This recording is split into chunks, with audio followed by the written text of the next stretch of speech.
So, you're thinking about getting a new car. That's awesome. But then comes the big question. How are you going to pay for it?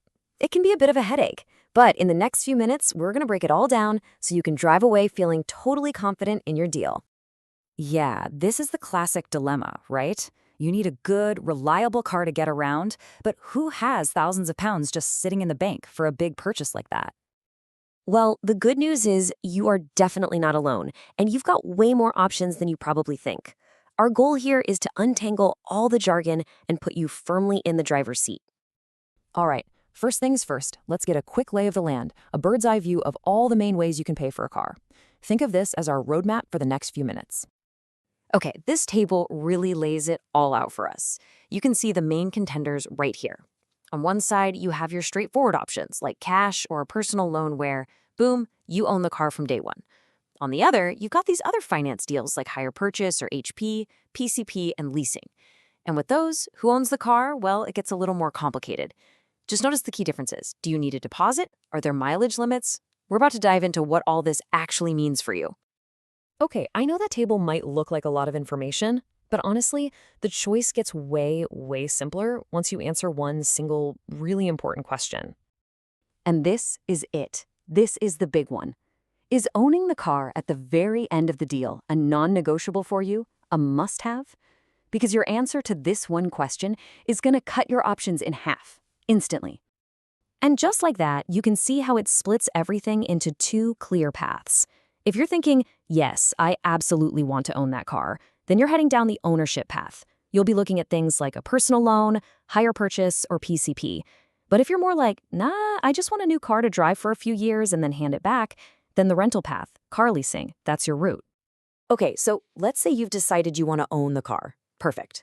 Let's go down that path and explore those three main routes: personal loans, hire purchase, and PCP. First up, the personal loan. This one is probably the most simple to get your head around. You go to a bank, you borrow the money, you buy the car. Done. It's yours from day one. The loan itself is a totally separate deal from the car, which means the interest rate you get is going to depend a lot on your credit score. Next, we have hire purchase, or HP. The best way to think about this is kind of like a mortgage for your car. The finance company technically owns the car while you're paying them back. You're hiring it until you make that final payment. And because the loan is secured against the car itself, it can sometimes be a bit easier to get approved for than a personal loan. All right, now PCP. This is where things get really interesting. With PCP, you're not actually borrowing the full price of the car. You're just borrowing the amount the car is expected to lose in value, its depreciation. And that's the magic trick for getting those lower monthly payments. But there's always a catch, right? At the end, you've got a big decision to make. Either give the car back or pay a pretty hefty final balloon payment to actually own it. Let's make this real with an example for hire purchase. Say the car is 14,000 quid. You might put down a 10% deposit, that's 1,400 pounds.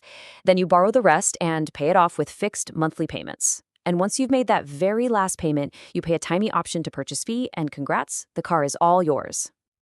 And this chart really shows you the story of the monthly payments. See how PCP often has the lowest bar? That's because you're only paying for the depreciation. HP is higher because, well, you're paying off the whole car to own it in the end. A personal loan can kind of sit somewhere in the middle. But just remember, that low PCP payment comes with that big balloon payment lurking at the end if you want to keep the car. Okay, but what if you've been listening and thinking, you know what, I don't really care about owning it? That's totally fine.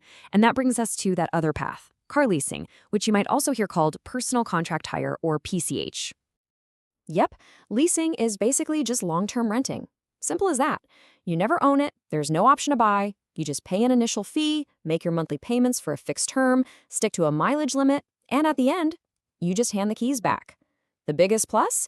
It's often the cheapest way to get into a brand new car, and you never have to worry about its value dropping. Okay, deep breath.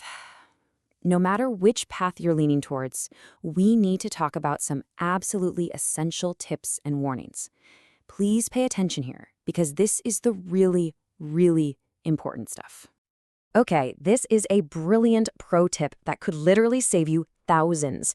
The law says that if you pay any part of a purchase between 100 and 30,000 pounds on a credit card, even just 1 penny of the deposit, you get something called Section 75 protection. What does that mean? It means your credit card company is just as responsible as the dealer if something goes wrong. It's like a free insurance policy, an amazing safety net. Now for the scary question. What happens if you can't make a payment? It's something you have to think about before you sign because the consequences can be serious. And they really are serious. You'll get hit with late fees for starters, and it'll get reported to the credit agencies, which will damage your credit score for years. But the big one for HP and PCP is that because the finance company owns the car, they can literally come and take it back. They can repossess it. So please, make sure you can comfortably afford the payments before you commit. Okay, on a slightly more positive note, what if your situation changes and you need to get out of the deal early? Are you trapped? Well, not necessarily. There's this little known but super powerful right called voluntary termination. It only applies to HP and PCP deals. The rule is once you have paid off half of the total amount you're supposed to pay, and that includes all the interest and any fees, you have the legal right to just stop. You can hand the car back and walk away. It's a crucial escape hatch if things go wrong. Okay, if there is one golden rule, one thing you remember from all of this, let it be this. Ignore the monthly payment at first, focus on the total cost. Add up the deposit, every single monthly payment, and any big final payment or fees. That's the real number. That's what you're actually paying. And one last critical warning. You see that shiny interest rate advertised everywhere, the representative APR? Well, here's the catch. By law, lenders only have to give that rate to 51% of people who get accepted. That means you could be in the other 49% who get approved, but at a much, much higher interest rate. So always check the rate they actually offer you. So there you have it. We've looked at the map, we've explored the main routes, and we've covered the really important rules of the road. Now you have the tools, the knowledge to decide which path is right for your journey. Are you heading for ownership, or is the simple rental route the way to go? The choice is yours, and now you can make it with confidence.